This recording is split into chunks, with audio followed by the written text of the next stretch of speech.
আসসালামু আলাইকুম ভিউয়ার্স, আশা করি আলহামদুলিল্লাহ আপনারা সবাই ভালো আছেন। টেস্টি ভাই রেসিপি দেখার জন্য ওয়েলকাম জানাচ্ছি। আমিও হিয়াতুবা। আজকে তৈরি করে দেখাচ্ছি মজাদার, তার নাম হচ্ছে বুরিন্দা বা বুন্দিয়া। আপনারা যে যেটাই বলেন না কেন, খুবই ভালো লাগে এই খাবারটা। আমরা কিন্তু হোটেল থেকে কিনে খাই, বাসায় কিন্তু খুব কমই এটা বানানো হয়। সো আজকে আমি যেভাবে তৈরি করে দেখাচ্ছি, এভাবে যদি প্রসেসটা ফলো করে আপনারা বাসায় তৈরি করেন, হোটেলের মতো একদম পারফেক্ট আপনাদের বুরিন্দাটা হবে। চলুন তাহলে দেখিনি। এখানে আমি আজকে বুরিন্দা তৈরি করার জন্য 1 কাপ পরিমাণ বেসন নিচ্ছি। বেসনটাকে আগে আমি চালনিতে চেলে নিচ্ছি। ভিউয়ার্স, যে কোনো শুকনো জিনিস তৈরি করলে এভাবে যে কোনো শুকনো উপকরণ আপনারা অবশ্যই চেষ্টা করবেন এভাবে চেলে নিতে।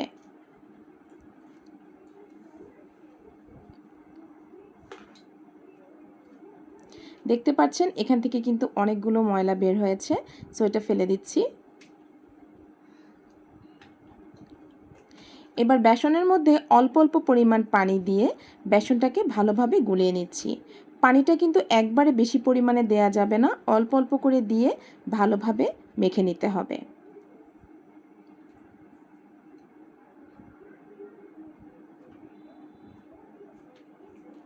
আর ব্যাটারটা কিন্তু অতিরিক্ত ঘন হবে না, আবার একবারে পাতলাও হবে না, এমনভাবে ব্যাটারটাকে গুলিয়ে নিতে হবে।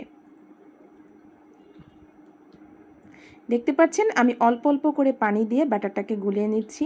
মিনিমাম 5 মিনিট পর্যন্ত এভাবে ফেটিয়ে নিতে হবে। আপনারা হাতের কাছে যদি আপনাদের হ্যান্ড বিটার থাকে, হ্যান্ড বিটার দিয়েও কিন্তু এই কাজটা করতে পারেন। আমি কিন্তু 5 মিনিট ধরে বেসনটাকে ভালোভাবে ফেটিয়ে নিয়েছি এবং এখন একটা বাটিতে টেস্ট করে দেখছি, একটু পানি দিয়ে টেস্ট করে দেখছি যেটা পারফেক্ট আছে কি না।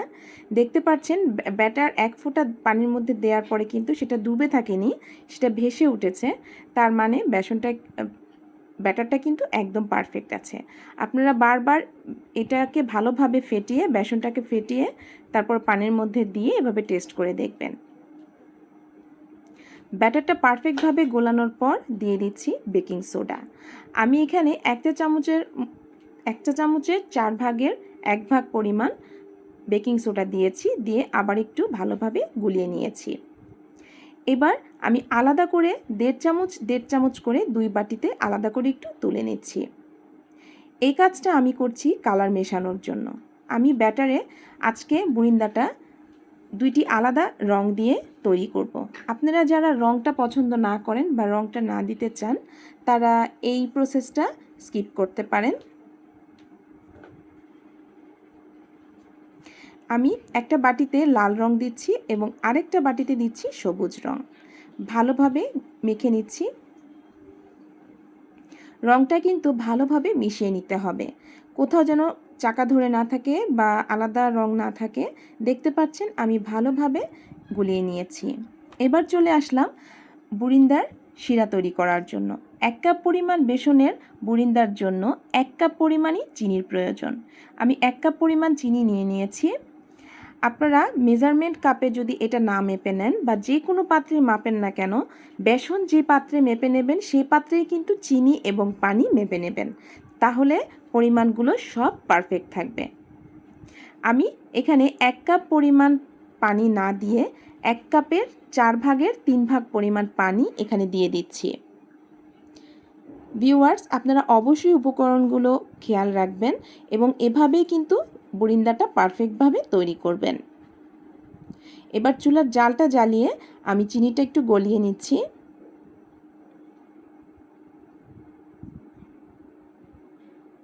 দেড় থেকে 2 মিনিট এভাবে জাল করে নেওয়ার পরে আমি দেখে নিচ্ছি চিনি শিরাটা পারফেক্ট আছে কিনা। আমার কিন্তু চিনিটা 1 তার 2 তার হয়নি, হালকা একটু চিটচিটে ভাব হয়েছে হাতে, সেটাই কিন্তু শিরার জন্য পারফেক্ট। চিনিটা গলে গেলেই, একটা বলক আসলেই কিন্তু চিনিটা পারফেক্ট হয়ে যাবে, এটা কোনো প্রকার ঘন করার প্রয়োজন নেই। এই পর্যায়ে চুলাটা বন্ধ করে দিচ্ছি এবং দিয়ে দিচ্ছি 1 চা চামচ পরিমাণ লেবুর রস। এই লেবুর রসটা দিলে চিনিটা জমে যাবে না। এবং দিয়ে দিচ্ছি কেওড়া জল 1.5 চা চামচ এবং 1 চা চামচ ঘি। কেওড়া জল এবং ঘিটা দেওয়ার ফলে কিন্তু খুব সুন্দর ফ্লেভার আসবে, আর ঘিটা দেওয়ার ফলে কিন্তু মনে হবে বুরিন্দাগুলো ঘিয়ে ভাজা। আপনাদের হাতের কাছে যদি কেওড়া জল বা ঘিটা না থাকে বা আপনারা পছন্দ না করেন, সেটা না দিলেও কিন্তু টেস্ট কোনো কম হবে না, যথেষ্ট পরিমাণে ভালো টেস্ট হবে। এবার গরম গরম শিরাটাকে আমি একটা ঢাকনা দিয়ে ঢেকে রাখছি এক সাইডে। এবার আমি গরম গরম তেলের মধ্যে এক ফোঁটা বেসনের ব্যাটারটা দিয়ে দেখছি যে কি পরিমাণ পারফেক্ট আছে আমার বেসনের গোলাটা। দেখতে পাচ্ছেন তেলটা কিন্তু মোটামুটি ভালোই গরম হয়েছে, আর এক ফোঁটা বেসন দেওয়ার পরপরই কিন্তু ভেসে উঠেছে, আর একদম মুক্তোর মতো গোল গোল হয়ে ভেসে উঠেছে। ভিউয়ার্স, দেখতে পাচ্ছেন আমি কিভাবে এটা ভেজে তুলেছি। আমি কিন্তু বেশিক্ষণ তেলে রাখিনি, একদম লাল করিনি। ভাজা হয়ে তেলের উপরে ভেসে ওঠার পরেই কিন্তু একটা স্ট্রেনার দিয়ে তুলে নিয়েছি। এবং বুরিন্দাগুলো কিন্তু মচমচে হয়নি, বুরিন্দাগুলো কিন্তু সুন্দর নরম আছে, একদম হালকা। যাদের কাছে ছিদ্রযুক্ত চামচ নেই, আপনারা এই ধরনের পদ্ধতিটা করতে পারেন। আমি একটা প্লাস্টিকের বাটি নিয়েছি, এই ধরনের বাটি কিন্তু সচরাচর সবার বাসায় থাকে। এই বাটিটা আমি এখন একটা লোহা গরম করে ছিদ্র করে নেব। লোহাটা আগুনে গরম করে, ভালোভাবে গরম করে এভাবে আপনারা ছিদ্র করে নিতে পারেন। আমি একটা ছিদ্র করে দেখাচ্ছি। হয়ে গেল। এভাবে করে আমি অনেকগুলো ছিদ্র করে নিচ্ছি। আর ছিদ্রগুলো কিন্তু একদম পাশাপাশি হবে না, একটু ফাঁকা ফাঁকা হবে। দেখতে পাচ্ছেন ছিদ্রগুলো কিন্তু আমি একটু দূরে দূরে করে করেছি। এতে করে যখন ফোঁটাগুলো তেলে পড়বে, ফোঁটাগুলো কিন্তু একসাথে লেগে লেগে যাবে না। সো এটা খেয়াল রেখেই আপনারা ছিদ্রগুলো করবেন। এবার আমি বাটিটা তেল থেকে মিনিমাম 3 ইঞ্চি উপরে রেখে আমি অল্প পরিমাণ ব্যাটার এই বাটির মধ্যে দিয়েছি। বাটিটা কিন্তু একদম অতিরিক্ত উপরেও ধরবেন না, একবারে নিচেও ধরা যাবে না। একটু উপরে ধরলে ফোঁটাগুলো খুব সুন্দর তেলের মধ্যে পড়বে এবং গোল গোল হয়ে তেলের উপর ভেসে উঠবে। বেশি উপরে বাটিটা রাখলে কিন্তু ফোঁটাগুলো চ্যাপ্টা চ্যাপ্টা হয়ে পড়বে এবং বুরিন্দাগুলো কিন্তু চ্যাপ্টাই হবে আর ফুলবে না। আর প্রত্যেকবার ব্যাটারটা শেষ হয়ে যাওয়ার পরে বাটিটা যখন তেল থেকে সরিয়ে ফেলবেন, তখন বাটির তলানিটা ভালোভাবে মুছে ফেলতে হবে শুকনো কাপড় অথবা টিস্যু দিয়ে। এতে করে যতবারই আপনি বুরিন্দা তৈরি করবেন, বুরিন্দাগুলো খুব সুন্দর গোল গোল হবে। আমি এখন সম্পূর্ণ বুরিন্দাগুলো তুলে ফেলছি। বেশি পরিমাণ ভেজে নিলে কিন্তু বুরিন্দাগুলো মচমচে হয়ে যাবে, সুন্দর হবে না, আর শিরাগুলো সোক করবে না। সো অল্প ভাজা দিয়ে কিন্তু তুলে ফেলতে হবে। দেখতে পাচ্ছেন একদম মুক্তোর মতো গোল গোল হয়েছে, আর খুবই হালকা হবে এই বুরিন্দাগুলো। বেশি ভারী আর অতিরিক্ত মচমচে হলে কিন্তু বুরিন্দাগুলো শক্ত থেকে যাবে এবং শিরাও খুব সুন্দর সোক করবে না। দেখুন আমি 2 আঙ্গুলে চিপে দেওয়ার পরে কিন্তু একদম মিশে গেছে, তার মানে বুরিন্দাটা পারফেক্ট আছে। এভাবে আমি সবগুলো বুরিন্দা ভেজে নিচ্ছি। এবার লাল কালার বুরিন্দাটা ভেজে নিচ্ছি।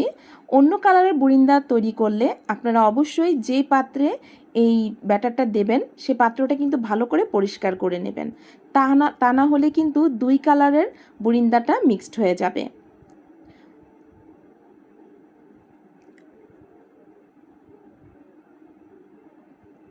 লাল কালারের বুরিন্দাটাও দিয়ে দিলাম। এবার তেলের মধ্যে একটু ভেজে তুলে নিচ্ছি। তৈরি হয়ে গেল লাল বুরিন্দা। এবার তৈরি করছি সবুজ বুরিন্দা। সবুজ বুরিন্দাটা তৈরি করার আগেও কিন্তু ভালো করে আমি বাটির তলানিটা এবং উপরে মুছে নিয়েছি।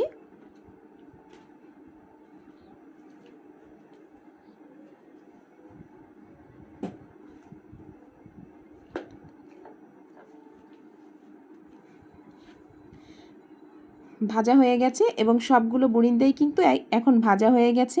আমি তুলে নিচ্ছি। চলে আসলাম শিরায় দেওয়ার জন্য।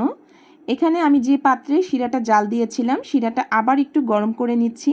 চুলার জালটা ধরিয়ে দিয়েছি এবং দেখতে পাচ্ছেন সবগুলো বুরিন্দা কিন্তু ঠান্ডা হয়ে গেছে এবং নরম হয়ে গেছে। এবার একে একে সবগুলো বুরিন্দা আমি দিয়ে দিচ্ছি শিরার মধ্যে। ভিউয়ার্স, আমি আরেকটা কাজ কিন্তু এখানে করেছি, আমার ঠিক বলতে স্মরণ ছিল না। আমি কিন্তু এখানে 1 চিমটি পরিমাণ লবণ দিয়েছি শিরার মধ্যে। আপনারা যারা লবণটা পছন্দ না করেন মিষ্টি খাবারে, তারা এটা স্কিপ করতে পারেন। আর যারা মিষ্টি খাবারে লবণটা দেন, তারা আমার মতো 1 চিমটি পরিমাণ শিরার মধ্যে লবণ দিলেই চলবে। শিরাটাকে ভালোভাবে উল্টে পাল্টে নেড়ে দিচ্ছি। এ পর্যায়ে কিন্তু চুলার হিটটা ছিল একদম লো হিটে। এখন চুলার হিটটা বন্ধ করে দিয়ে আমি ঢাকনাটা ঢেকে রাখছি এবং 5 মিনিট পর পর ঢাকনাটা খুলে আমি এভাবে উল্টে পাল্টে নেড়ে দিচ্ছি। এভাবে মিনিমাম আধা ঘন্টা এই শিরার মধ্যে ডুবিয়ে রাখতে হবে। আপনার হাতের কাছে যদি সময় না থাকে আর তাড়াহুড়া যদি থাকে, তাহলে আপনারা চুলার হিটটা একদম লো হিটে দিয়ে ঢাকনাটা দিয়ে একটু পরপর নেড়ে চেড়ে দিবেন। এতে করে আপনাদের বুরিন্দাটা কিন্তু খুব কম সময়ে রেডি হয়ে যাবে। দেখুন আমার বুরিন্দাগুলো কিন্তু হয়ে গেছে এবং একদমই নরম নরম এবং রসালো, যা খেতে খুবই অসাধারণ। আশা করছি রেসিপিটা আজকে আপনারা সুন্দরভাবে বুঝতে পেরেছেন এবং বাসায় খুব সুন্দরভাবে তৈরি করতে পারবেন। আমার রেসিপিটি যদি আজকে ভালো লেগে থাকে, তাহলে অবশ্যই আমার রেসিপির জন্য একটা লাইক দেবেন এবং ফ্রেন্ডসদের মাঝে শেয়ার করতে পারেন এবং চ্যানেলটি সাবস্ক্রাইব করে আমাদের পাশে থাকবেন পরবর্তী রেসিপি দেখার জন্য। ভালো থাকবেন, সুস্থ থাকবেন। পরবর্তী রেসিপি দেখার জন্য আমন্ত্রণ জানিয়ে আজকের মতো বিদায় নিচ্ছি। আল্লাহ হাফেজ।